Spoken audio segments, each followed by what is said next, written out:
what I'd really like to try to talk about is, what's it really going to look like when a utility turns to renewables and promotes its deployment across this country?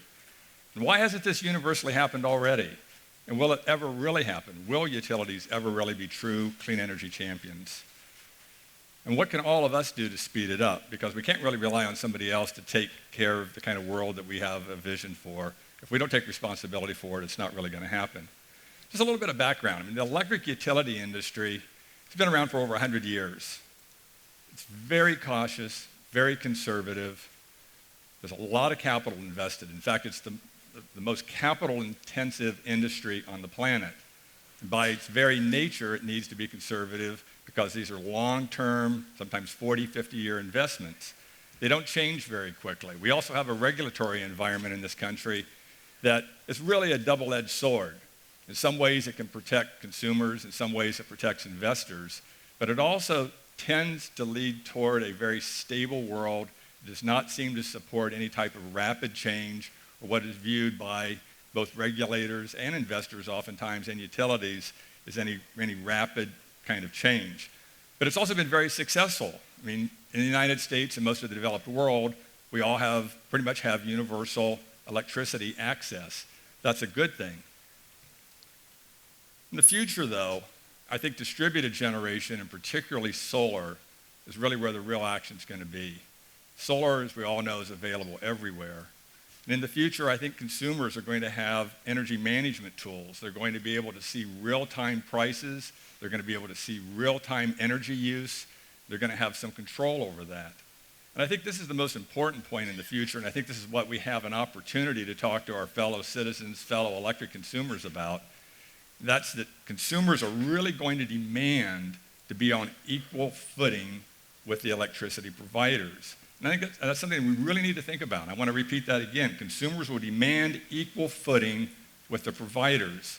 And if the providers aren't really willing to work with consumers to make that happen, I think that's going to be a real impetus for some really solid change. So a glimpse to the future. Is there anybody today that's doing anything? There is one really large Fortune 300 company. They have about $9 billion in assets. They have 2 million customers in 16 states. It's NRG Energy. They do, granted, produce an awful lot of their power with fossil fuels. They do burn oil, natural gas, coal. But they also are one of the largest solar power developers in the country. They've been pioneers in developing cleaner energy, smarter energy choices. But the real question is, are there others out there? I don't think there's a lot. I really don't think there are a lot of utilities that are embracing clean energy. We know a lot of the California utilities are. There's a wide variety of reasons for that, and maybe we can talk about it during the discussion.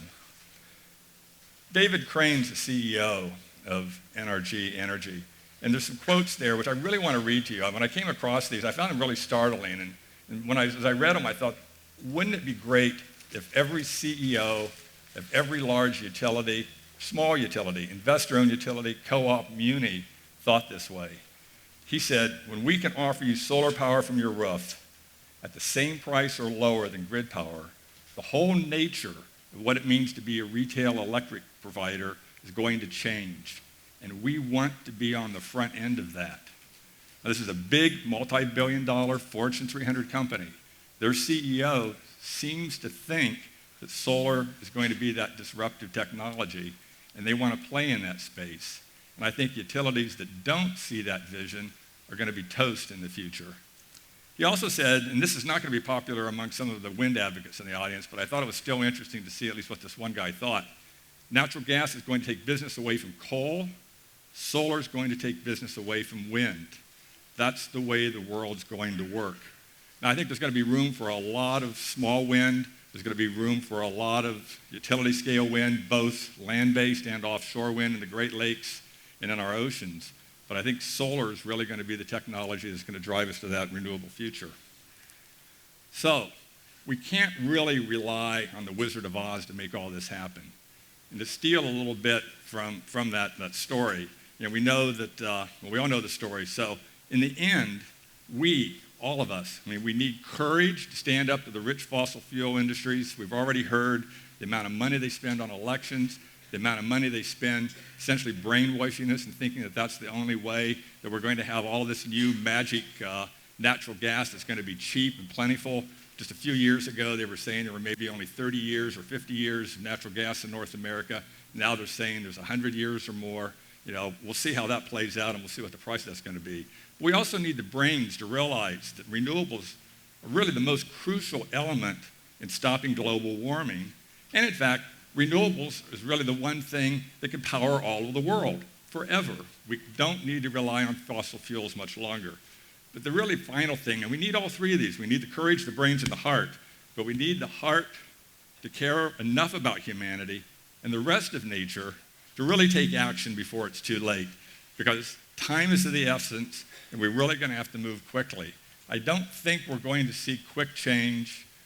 Going back to the CEO of NRG, he said that he thought that solar, distributed solar in particular, was going to be the breakthrough technology, that distributed generation was going to change the way energy is going to be done. But he also made some analogies to the telephone industry. And in telephone, when cell phones started changing land-based, the way we communicate on phones, that was really a process that was sort of gradual over 10 or 20 years. And I think it's going to be a gradual process because there is a lot of capital invested by very powerful interests in this country in large central station fossil plants. And we're not going to make those go away quickly. But all of us need to get politically involved. All of us need to be talking to our utilities. All of us need to be demanding this clean energy future. So I'm really looking forward to having some discussion later. If anybody wants to get in touch with me, there's my email address. I've also been doing a lot on Twitter. So I'm hoping we can have some discussion later. Thank you very much.